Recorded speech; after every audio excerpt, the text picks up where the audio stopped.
If you like anime and you've already got a Crunchyroll account, switch over to Verve where the Crunchyroll account can become integrated into the system and you can watch anime like JoJo's Bizarre Adventure, Fairy Tail, Sword Art Online, SSS Gridman. Plus, in addition to that, you have access to all the channels included in Verve, including Boomerang for old cartoons, Nick Splat, Nerdist, High Dive for more anime, Shudder for horror movies. You get so much with Verve. Just try it out for free. The link is down below. 30 free days. vrv.co/geekdom. So we knew that Dragon Ball Super Broly was going to be a big success because of the way it was marketed and promoted and whatnot. But I'm not sure if any of us could predict just how much of a success it actually would become. So I want to do a quick little box office breakdown of how successful this franchise is. This movie is in the Dragon Ball franchise.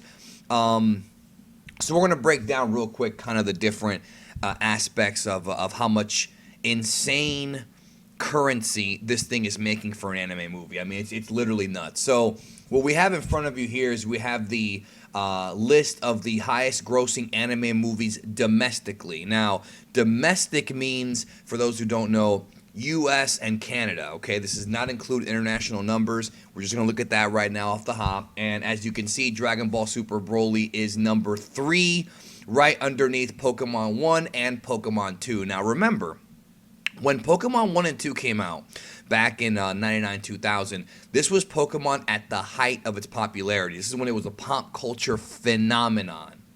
And Dragon Ball Super Broly, obviously Dragon Ball Super now is not at the level of Dragon Ball Z when it was around back during the same time Pokemon blew up.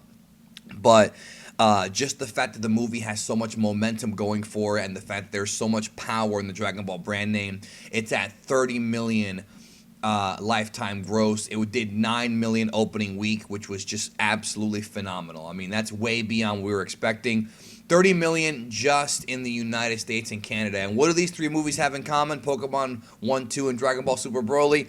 Veronica Taylor is in all three of them. She, of course, voices Ash Ketchum in the first two Pokemon movies, and she voices Barry Blue in Dragon Ball Super Broly. Now, moving on, let's look at some other numbers here. We have the 2019 domestic gross films of the year.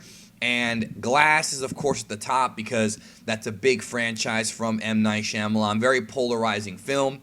I reviewed it over on my second channel, World of Geekdom. Escape Room, and then right below A Dog's Way Home, Dragon Ball Super Broly is at number 5. So, and remember, it was only released in 1,200 theaters. It's about less than half of what most movies get released under. So it still made this much money, which of course, I think part of that has to do with the fact that it was limited release. When a movie comes out and it's a limited release, people tend to go see it sooner and they tend to not forget about it faster, if that makes sense. It's the scarcity effect. It's an old psychology thing. So that being said, Dragon Ball Super Broly just being in the top 10, like beating movies like The Kid Who Would Be King, I think is a big deal. And I was never that interested in that film, but still, like, it goes to show that more people were into the Dragon Ball brand than even a popular kids movie with Fox behind it. Now, obviously, Dragon Ball Super Broly also has Fox behind it for distribution, but not for,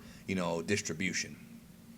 Or did I just say the same thing? For distribution, not for the studio actually making it. I don't know what I was thinking. Anyways, let's look at the 2019 worldwide grosses so far. Dragon Ball Super Broly, if you include the international markets, Latin America, Japan, it just broke 100 million.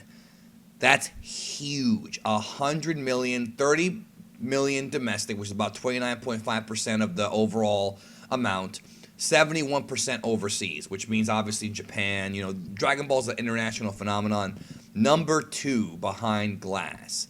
That is a huge deal. So I've talked about this before, about Dragon Ball Super coming back, and I've talked about how it's inevitable. We just don't have a date yet. The series has been in pre-production now, according to people who we've talked to. It's unquestionable at this point. I mean, some people could sit there and play contrarian all day and she's going to look blue in the face here. It's unquestionably going to happen. And now with these numbers, there's no question that Dragon Ball will continue for many years to come. So that is my box office gross for Dragon Ball Super Broly. A huge success, needless to say.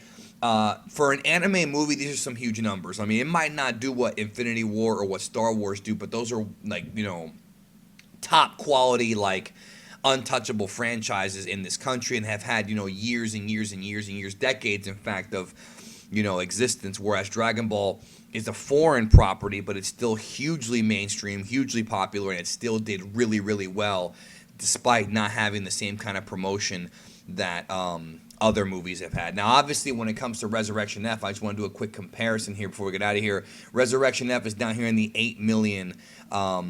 It's 8 million, which is still pretty good. 913 theaters, so that's not too bad for Resurrection F at all for an anime movie. But Dragon Ball Super Broly blew them all away. So that's it. That is my box office breakdown. Thanks for watching, and I'll talk to y'all real soon with more updates. But this should be the only box office video I make, because really the movie's opening up in other places soon, and there's not really anything else left to say about it. It's a huge success either way. Thank you. Thank you, and I'll talk to y'all soon.